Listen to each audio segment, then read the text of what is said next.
Given a choice, most of us would probably prefer to live in a tolerant society rather than the alternative.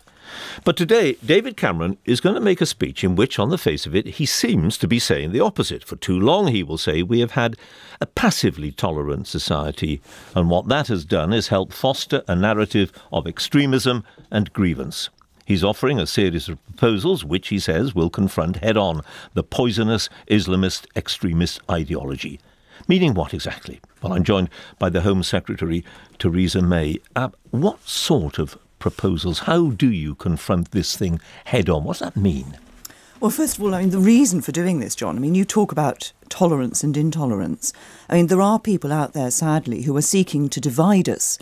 We are a government of one nation. We want to bring people together to ensure we are living together as one society. But there are those who are trying to promote hatred and intolerance, seeking to divide us into a them and us and undermine our British values.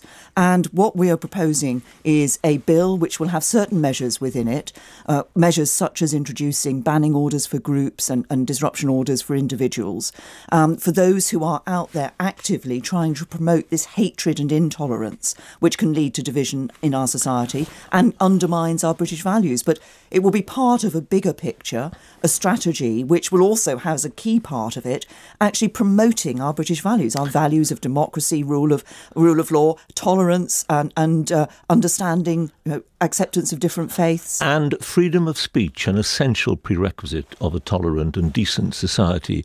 And if you ban groups of people from getting together and talking about the things that worry them about the way our society is heading, don't you become a part of it? No, well, first of all, I would say that your description of what we're proposing to do is not right. Well, you're talking about banning groups of groups of people getting together. We're not talking about banning groups of people getting together who are simply talking about problems in society or what they perceive as issues that need to be addressed. So when do they step over the edge? We are talking about the extremism of all sorts, Islamist extremism, but also other forms of extremism like neo-Nazism, that is seeking to promote hatred, that is seeking to divide our society, that is seeking to undermine the very values that make us a great country to live in, that make us this great pluralistic society. And how do you divide a society then? Let's assume, for instance, that a group of people put together a meeting at which they expressed views about homosexuality that you or I might perhaps find repugnant. Would they be dividing society? What we're talking about here is an extremism that has an impact, that is divisive, that is trying to undermine our values. Well, that would be divisive, wouldn't it? That is trying to undermine our values. But the reason that we're doing this is, first of all, because we do need, I think, to ensure that we are together as one society. We are one nation. We are working to ensure with one voice? Well, there will be different views within that nation. Of course there will be different views. Indeed. And nobody is suggesting that different views cannot be expressed. But one of the reasons for looking at this issue of extremism is the path down which it can lead people. And what we can see often is that this extremist preaching, this message of hatred, this message of intolerance can actually lead down a path of radicalisation. And what I'm trying to get you to define is at what point it strays into that area, at what point it doesn't become just a disagreement with you or me or the bloke next door or the woman next door.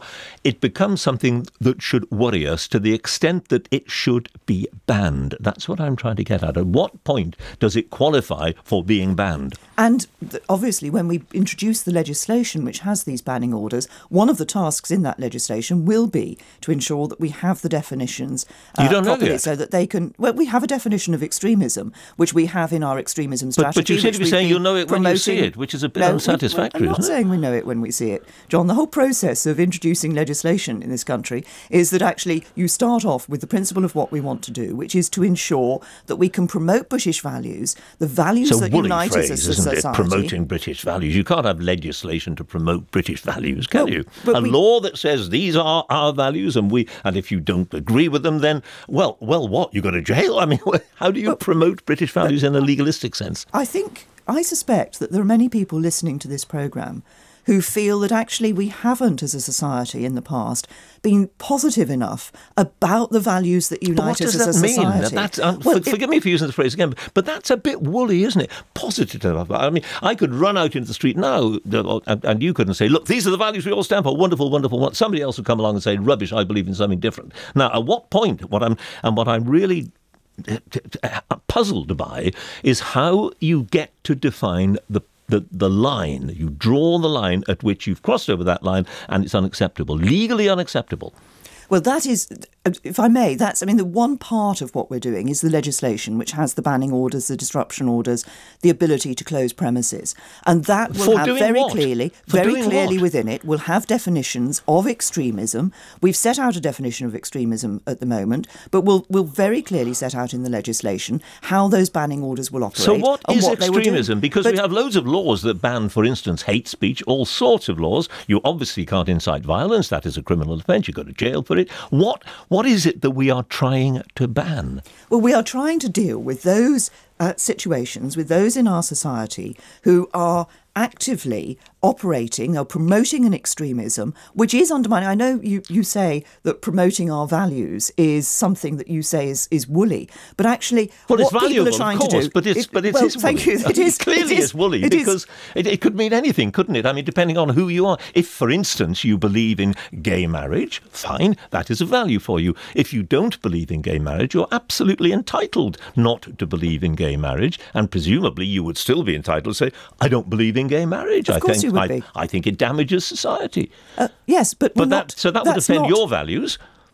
But what we're talking about is the key values that underline our society and are being undermined by the extremists. Values like democracy, a belief in democracy, a belief in the rule of law, a belief in tolerance for other people, equality, an acceptance of other people's faiths and religions. We all have... One of the great things about living in the United Kingdom is that we all have a right to live our lives as we choose to live our lives.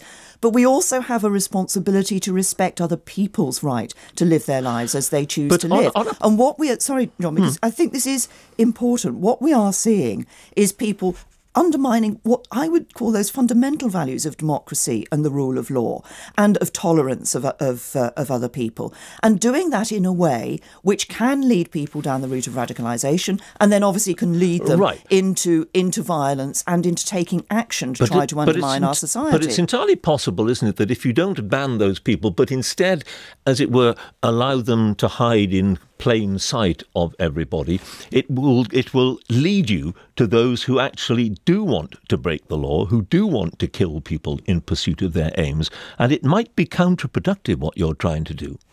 No, I mean, what we're trying to do is will be part of a wider strategy which is about ensuring that we can, on the one hand, introduce this legislation, which we're talking about today, with these banning orders in it, but also there are other parts to this strategy. There will be a programme to help isolated communities, a programme to actively promote our British values, looking at issues like entryism in bodies. I mean, I think many people were deeply concerned when they saw the issue that arose, what was called the Trojan Horse, in the schools in Birmingham, the attempts to change young minds that was taking place as a result of that. People were concerned about that, and we need to ask the question about how that happened and what we can do in order to ensure that it doesn't happen again. This is about ensuring that we have and maintain what keeps us together and what makes this a great country to live in our pluralistic values.